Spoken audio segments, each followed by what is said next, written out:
গ্রাম সবুজে ঘেরা নাম, মাটির ঘ্রাণ শিউলি ভোর, ভুলতে পারি না সেই সুর। বিসমিল্লাহির রহমানির রহিম। ভিউয়ার্স, কেমন আছেন আপনারা? সবাইকে ঈদ মোবারক। আজকে চিন্তা ভাবনা আছে গরু কেনার। গ্রামের সকাল, যাচ্ছি বাজারে, নাস্তা করবো, বাজারে হালচাল দেখবো। গ্রামের এই পরিবেশগুলো খুবই ভালো লাগে। কাল প্রচুর বৃষ্টি হয়েছে, বৃষ্টিতে সব পরিষ্কার করে রাস্তাঘাট, জনজীবন, কিন্তু মশা, প্রচুর মশা। বলতে বলতে চলে এলাম বাজারে, অনেক লেট করে ফেলছি। বাজার মোটামুটি শেষের দিকে। এখানে প্রচুর শাকসবজি বসে, কিন্তু এখন কিছুই নেই। ছোট ছোট কই মাছ নিয়ে বসে আছে, কিন্তু কই মাছ তো আমার হবে না, বড় মাছ লাগবে। চলেন যাই দেখি মাছের বাজারে কিরকম মাছ উঠেছে আজকে। এই অটোগুলো পুরো দুনিয়া দুনিয়া না, পুরো বাংলাদেশে ছেয়ে গেছে, যেখানে সেখানে অটো। চলে এলাম মাছের বাজার। না, মাছও শেষ, এখানেও মাছ নাই। এখন চলে যাবো নাস্তা করতে। সৃজন ভাইয়ের দোকানের পরোটা খেয়ে রওনা দিব গরু কাটার গরু কেনার উদ্দেশ্যে। আজকে কোরবানির হাট বসছে, সাপ্তাহিক হাট। সেখানে যাবো গরু কিনতে। সবাই দোয়া করবেন যেন গরু, ভালো একটা গরু পেয়ে যাই যাওয়ার আগেই। কালবৈশাখী ঝড়ের পূর্বাভাস, চারদিক অন্ধকার করে আসছে। এইসব সিন সিনারি গুলো ঢাকাতে দেখা যায় না। গ্রামের পরিবেশ সবুজ, খের শুকিয়ে রেখেছে।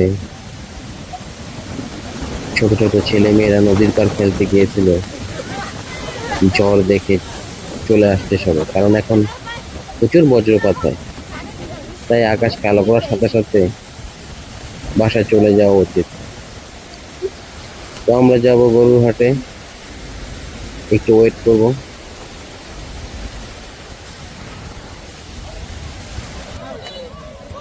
এটা আমাদের গরুর হাট, আমাদের স্কুলের পাশে। কিন্তু সমস্যা হয়েছে, গরুর প্রচুর দাম। ঈদের 2 দিন আগে তো, তাই দামটা একটু বেশি। গরু পেলাম না, অনেক দাম। বাকি লোকজনদেরকে অন্য হাটে পাঠিয়ে দিলে আমি কিছু মিষ্টি কিনে রওনা হব আমার বাড়ির উদ্দেশ্যে। এত হাঁটাহাঁটি ভালো লাগে। তো বন্ধুরা, ওদেরকে পাঠিয়ে দিলাম নদীর ওই পার রসুলপুর হাটে। আর এটা হইলো আমাদের গজিরা পাইলট হাই স্কুলের পাশে একটা গরুর হাট, অস্থায়ী হাট।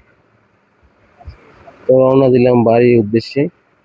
এই রোডটা খুবই সুন্দর, খুবই সুন্দর একটা রোড। সারাদিন যদি আপনি রোড দিয়ে আসা যাওয়া করেন, আপনার মন ভরবে না। চারিদিকে সবুজ ডালপালা, মাঝখান দিয়ে পিচ ডালা এই পথ। অন্যরকম ভালো লাগে এই রোডটা দিয়ে। আমরা আগে হেঁটেই স্কুলে যেতাম, প্রায় 1.5 কিলোমিটার মতো রাস্তা।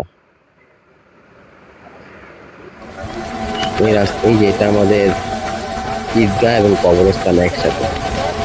আমাদের মুরব্বীরা এখানেই শুয়ে আছে।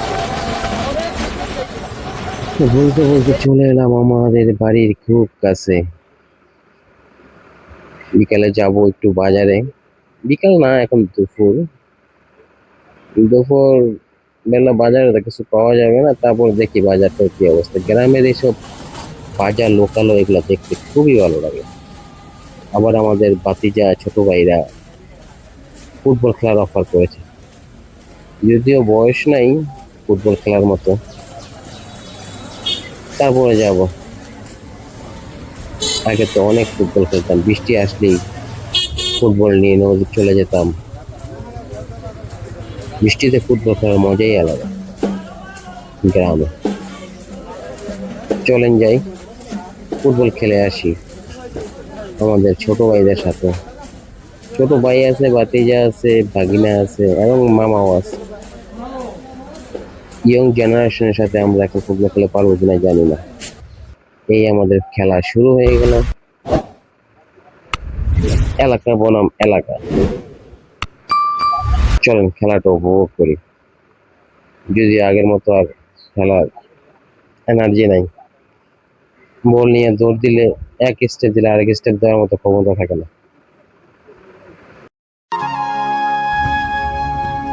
ধানের মাঠ নীলাকাশ, মনটা যায় হারিয়ে,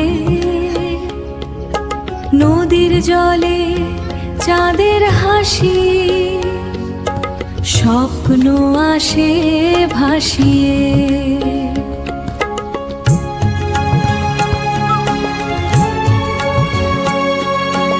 আমার গ্রাম মায়ার গ্রাম, সবুজে ঘেরা নাম। মাটির ঘ্রাণ শিউলি ভোর, ভুলতে পারি না সেই সুর।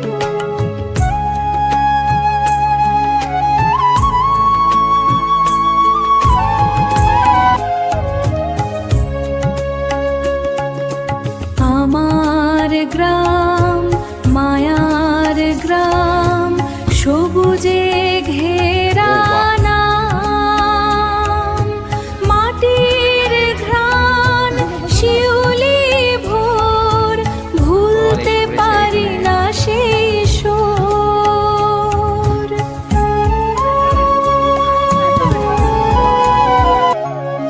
কাশফুল নাচে হাওয়ার সাথে, পাখি গায় গান। শহর জুড়ে থাকি যত, ডাকে আপন প্রাণ। আপন আমার গ্রাম মায়ার গ্রাম, সবুজে ঘেরা নাম। মাটির ঘ্রাণ শিউলি ভোর, ভুলতে পারি না সেই সুর। শিউলি ভোর, ভুলতে পারি না সেই সুর।